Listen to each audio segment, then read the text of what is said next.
Hello, everybody. It's about that time. Let's go see what's in the fridge today.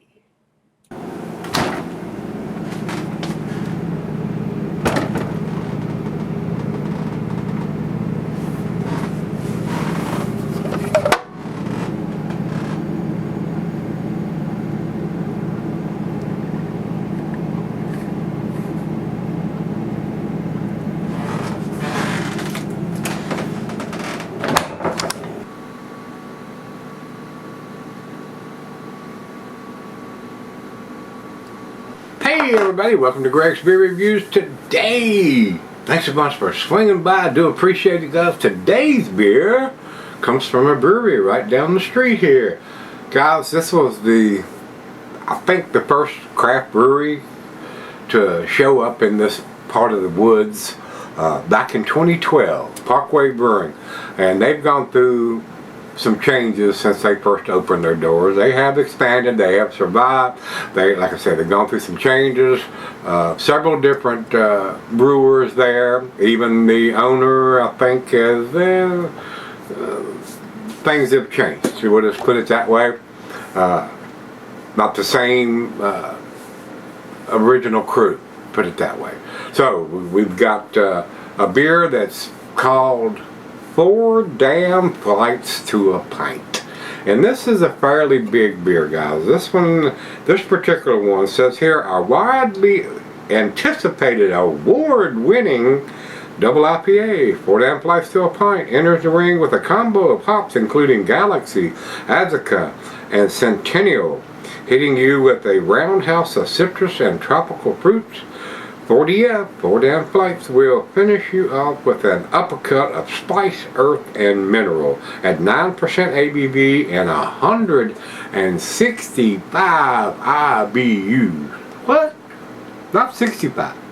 165. I don't think the human palate can detect or can taste IBUs over like 125, so I don't know. I mean, this is going to be a pretty bitter beer, and I picked it up just to review it again. I don't know if I've reviewed it on camera. I have had it before, probably at the brewery, since it's, as the crow flies, probably 5 miles from my house,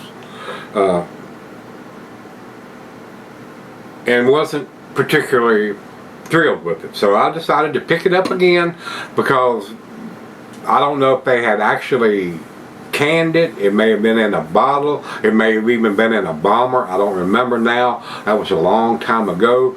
But it's in a can now. It's in a 16-ounce can, and I decided to go ahead and pick it up. This beer was, shelf price was $5.89. So it's almost $6 for this 9% beer.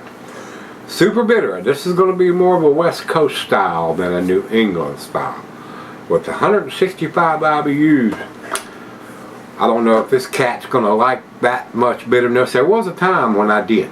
Guys, when I first got into IPAs and started brewing them and stuff, I liked those West Coast bitter beer.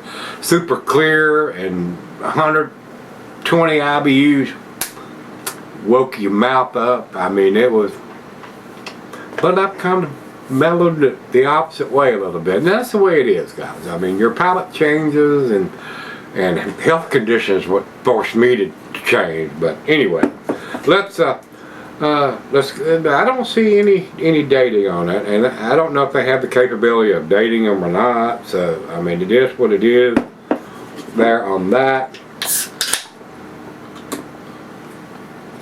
We're going to give it a go around. Pretty clear coming out, guys. I didn't expect anything less than that. West Coast style beers are typically not hazy or cloudy. They are clear like a lager.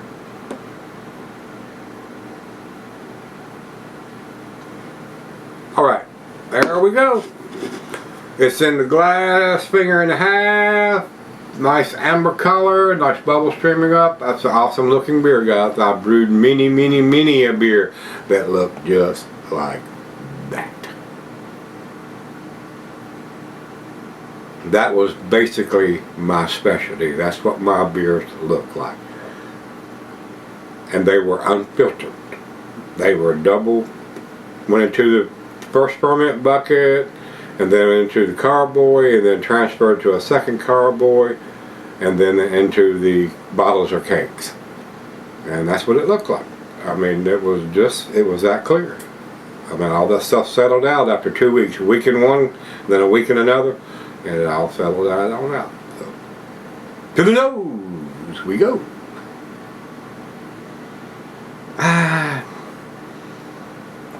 Typical West Coast style to me. I mean, now that we have the New England style and the hops are just off the freaking chain, up your nose, out your ears, everywhere, it's exploding.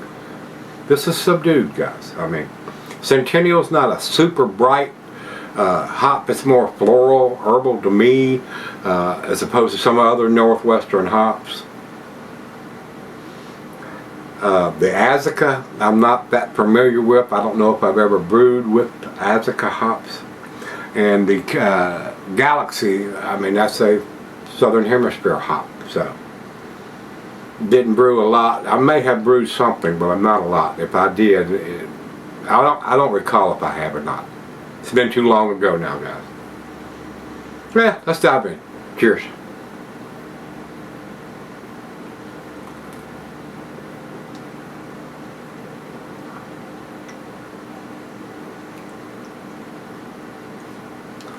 That's a tasty beer, guys. I mean, I can't take it away. It's bitter. It tells you it's bitter. It's 165 IBUs. It's straight up bitter. And I can taste it, guys. I mean, this is not my cup of tea. I mean, it's too bitter for me now. But it's drinkable, it's quaffable, it's enjoyable.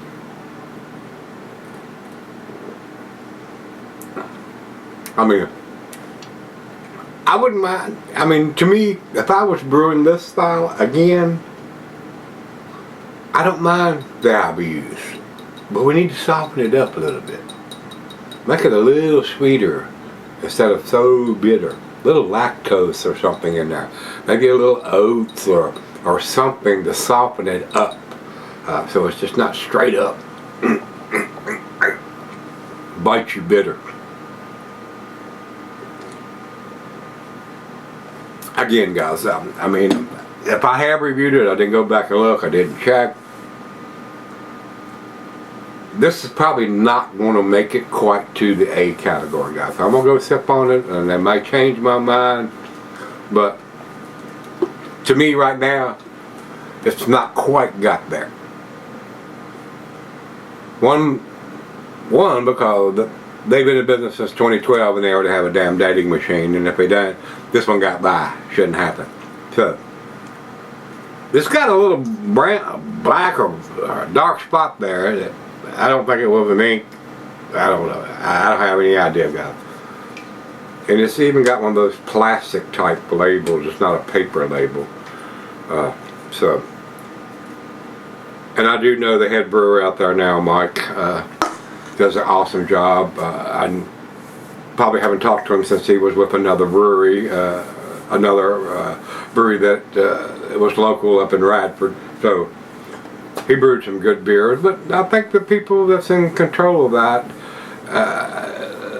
have a grasp on that, and that's a lot of times the problem.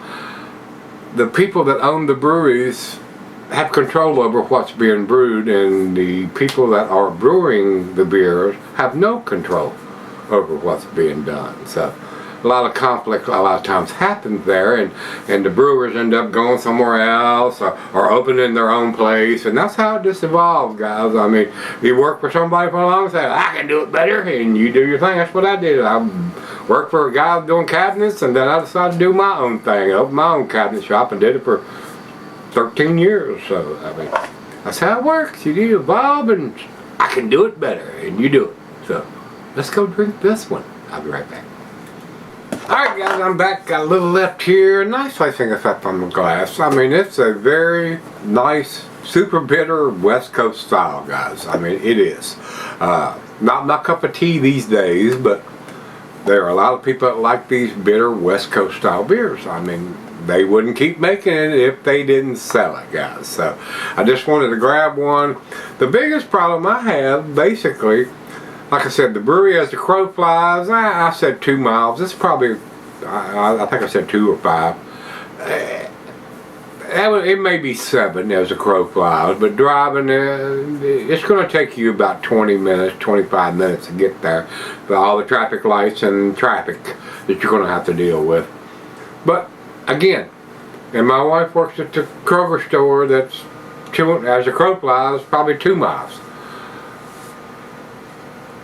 As the crow flies, 5 miles, maybe 7, and 2 miles at the store, and this beer is not available down there. I have to drive 30 miles across town to find it. That's the problem I have, guys. And with the rent he has in his store, it's going to cost more. Because that's his business. He sells craft beers and wine.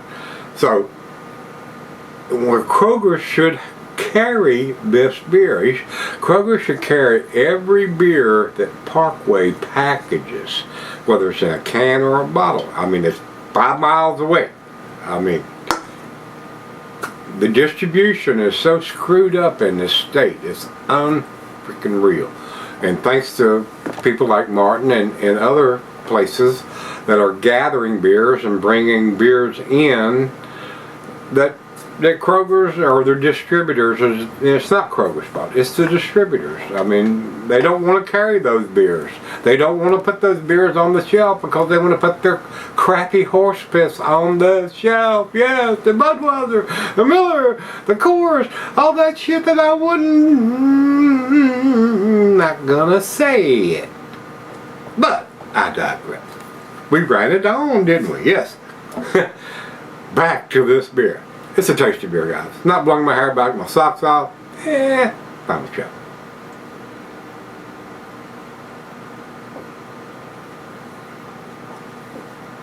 Super well made beer. Awesome. Might be the best thing you've ever tasted. Not this guy's cup of tea anymore. Used to be. Not anymore. Alcohol is well hidden for a 9%er. Like I said, when I go out, usually if I'm going somewhere, it's probably going to go, it's where I'm going. The last couple times I've been out to listen to some music and have a beverage, this is where I have been. And I have been going there since 2012, guys. Long time. Long time, long time. But I don't get out and do that anymore. I do most of my sipping here. Because I don't want to be that guy. Yes, we don't want to be that guy. So, with that being said, fairly pricey buying them there. You could probably get a good deal if you bought them at the brewery. But again, I digress. Let's jump over to Beer Advocate. 89 from those guys. Did I tell you what mine? I'm B+, guys. It's 88 for me. It's not my cup of tea anymore. 88. And over to Untapped has it at 3.91. B+ from them too. 2,842 ratings over there. So they've been doing it for a while. Like I said, I'm pretty sure I had it at the brewery. And again, I liked it. I enjoyed it. It was too bitter for me there. But again, West Coast style. If you like those super bitter IBU, heavy IBU beers, this will be right up here. Like I said, guys, if I'd have had this 8 years ago, it would have probably got a 9 or a 10. I'm serious. So, it may be your cup of tea. So give it a whirl if you can get your hands on it. I think they're here in Salem, Virginia, and they distribute down in North Carolina and up in West Virginia. Other than that, I don't think they go much further than that, which is kind of a shame that they've been in business that long, and that's how big their footprint is. So, again, I think they need to change up some stuff, but I don't run that show. Again, they need to survive. I'm going to leave it there until we meet again. Let's go see what's in the fridge.